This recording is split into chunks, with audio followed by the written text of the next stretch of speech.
खेसारी लाल यादव को गाने में टूटा पहाड़। नमस्कार, भोजपुरिया हेल्पर्स यूट्यूब चैनल में आपका बहुत बहुत स्वागत है।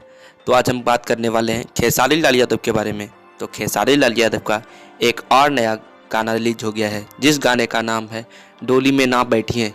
इस गाने को हिट मशीन खेसारी लाल यादव ने गाया है और इस गाने के लिरिक्स को अखिलेश कश्यप ने लिखा है और इस गाने के म्यूजिक को श्याम सुंदर जी ने दिया है।